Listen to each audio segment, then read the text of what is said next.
Okay, so some UFC matchups were just made, but before I talk about them, I want to talk about Dariush versus BSD because this fight is such a NPC ass fight. It literally feels like a nothing fight. It feels like two ranked NPCs in UFC 5 fighting each other. It's like, okay, let's move on.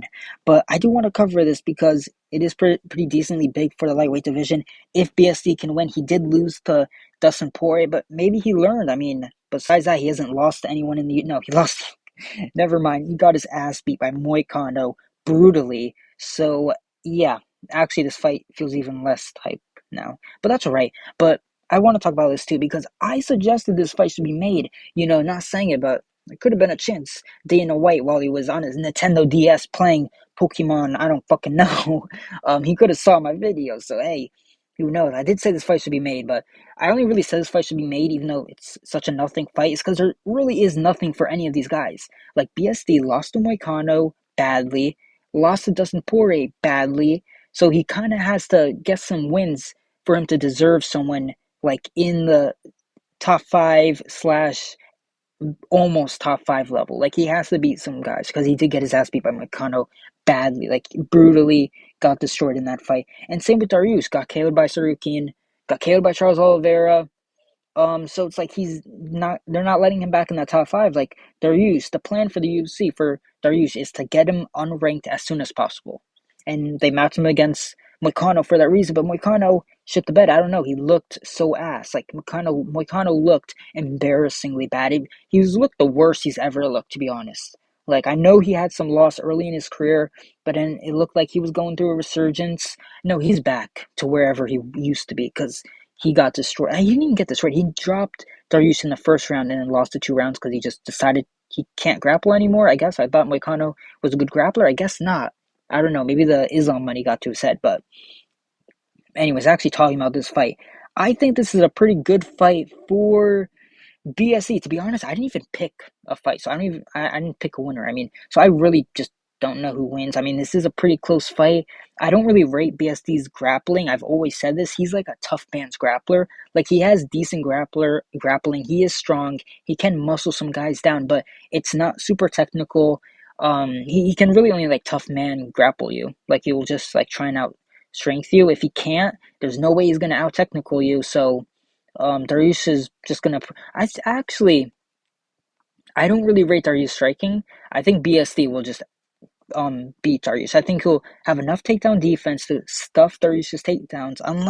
Unlike Moicano, he won't have a good enough grappling game to actually take down Darius. But on the feet, I favor BSD heavily. I think Darius is getting chinnier and chinnier every fight. He got knocked out badly 2 times in a row.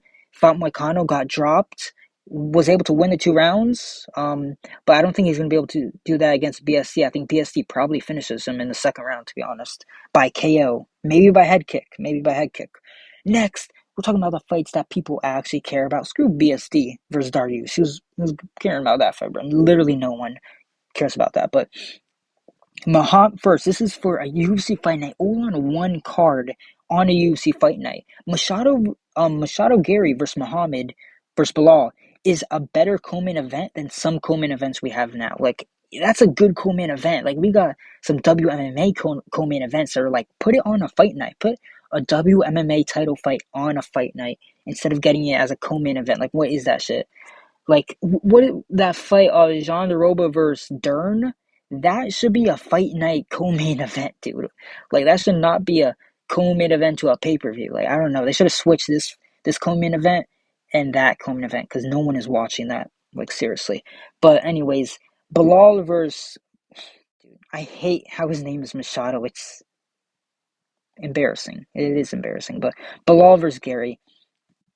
I actually favor Garry in this fight. Garry has really good takedown defense. Like he actually has super underrated takedown defense. Like Shavkat could not take him down once. No, I think he might have actually taken him down once, but whenever he took Garry down, he just scrambled back up immediately. But I have always said this about Shavkat. I've always said Shavkat has overrated grappling. Like it took him 2 rounds to take down Wonderboy, which is why I picked Wonderboy against fucking Buckley because I thought he'd be able to stuff his takedowns, and he did. Because Wonderboy actually has underrated takedown defense, and Belal was able to take him down every single time. So maybe Belal can get this done. I know, like, he has really good wrestling. Like, Shavkat's a good wrestler, and I know people are saying, dude, Garry defended his takedowns. It's like Wonder Boy defended Shavkat's takedowns. Like, he defended 95% of them.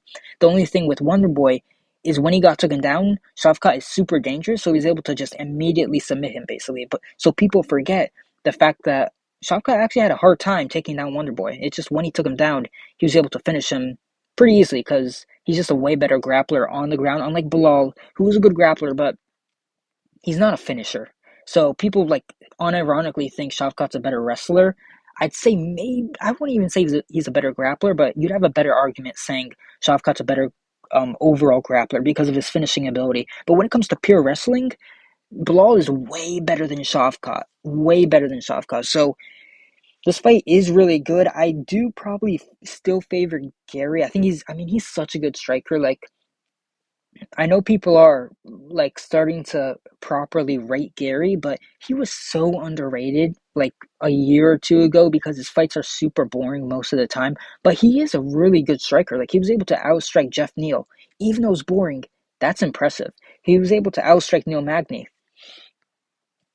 Neil Magny's kind of ass. He's good for an unranked fighter, but he's not good currently for ranked guys. But still, able to outstrike Carlos Prates for 4 rounds on short notice. In the fifth round, he got hurt badly. He basically just got tired because he was outstriking I'm not shot. He was outstriking Prates for the entire fight, so he got tired just being on the back foot. But it took him 4 rounds to get tired. Like, he was completely dominating the fight against Prates until the last 30 seconds of the fourth round, where he got hurt and Prates probably stole that round. But still, he's a really good striker. So if this fight stays on the feet, I see Garry completely outstriking Belal, just hitting him with calf kicks at range, maybe a few teeps, some boxing combinations. Garry is decently fast, and he has really good footwork. Like, it's gonna be hard.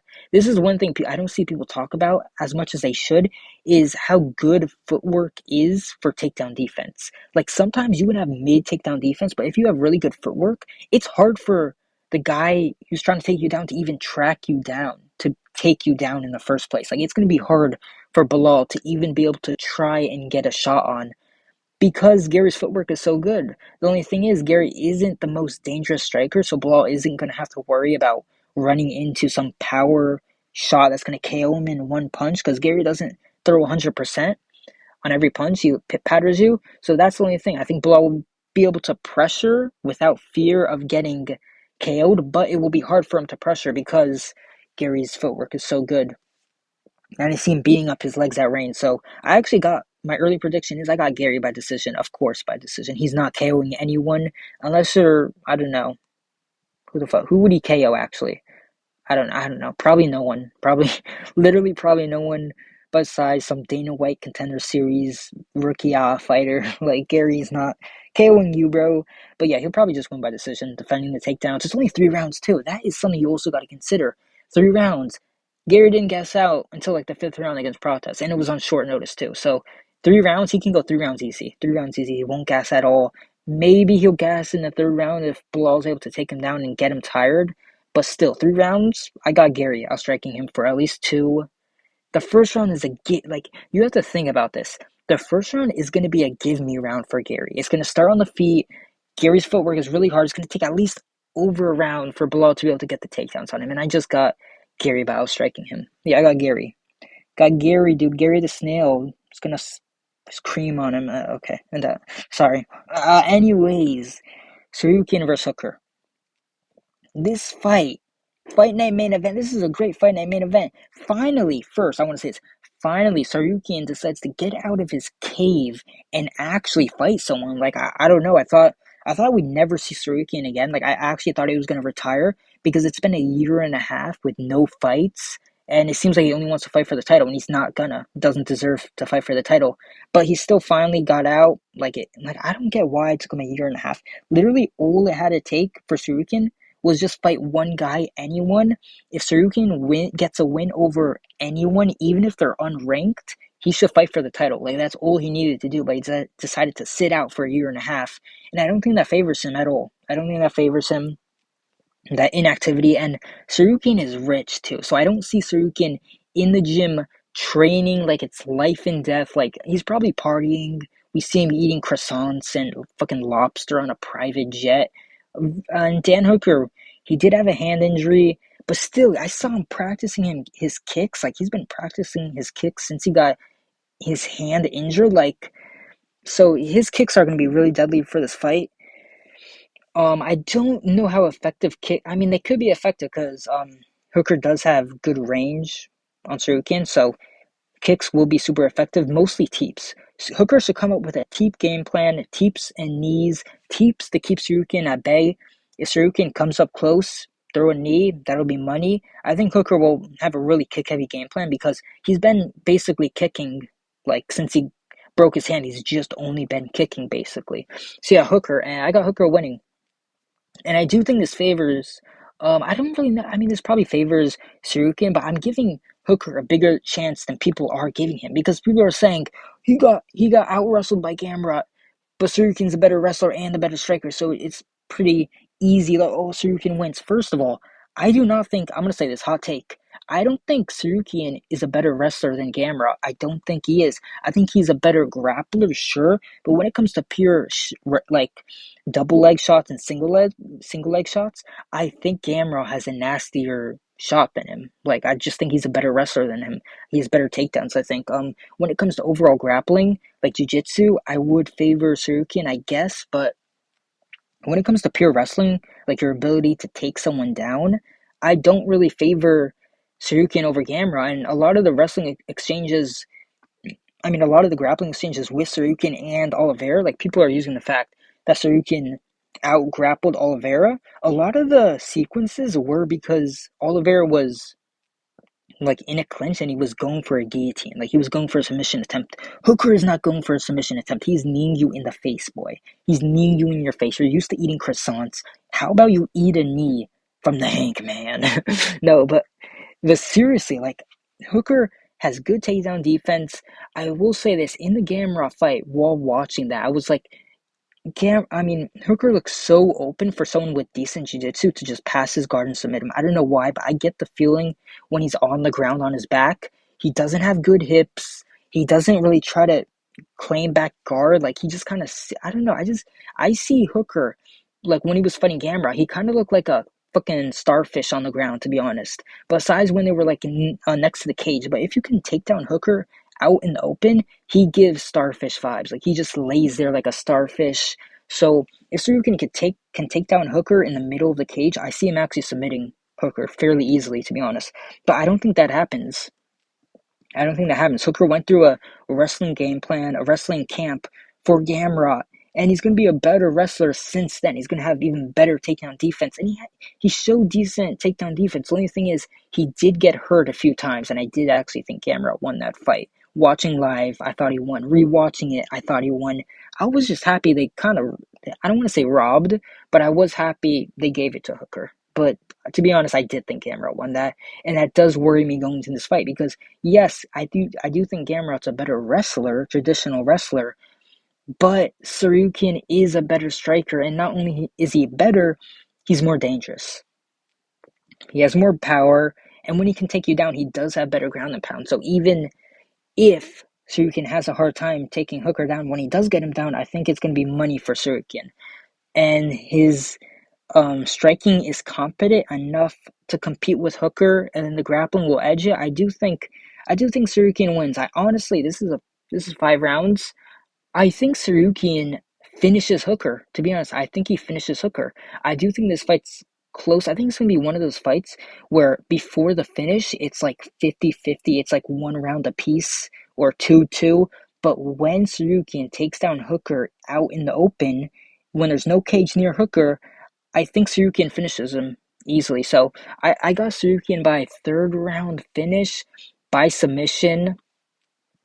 Yeah, I got Tsarukyan by 3rd round finish against Hooker. I like Hooker. I really want him to win, but his grappling, not his wrestling, but his grappling off his back just isn't good enough to compete with Tsarukyan. Like, don't forget what Islam did to Hooker. I know he's on short notice, but still, you don't go from a black belt to a white belt on short notice. You don't go from a purple belt or a brown belt to a white belt Like you're still like really the biggest thing that affects you when you take a fight on short notice is your cardio. But everything else is like kind of the same. Maybe you're less sharp on the feet. Maybe you have less time managing. I mean, not yeah, managing distance. Maybe like your timing and precision is worse. But like your overall grappling isn't that affected. It isn't that affected. So I do don't really rate. I don't rate Hooker's grappling. I don't rate his I rate his grappling. I don't rate his grappling defense off his back.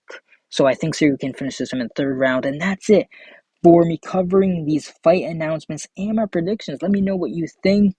Bye. That's it.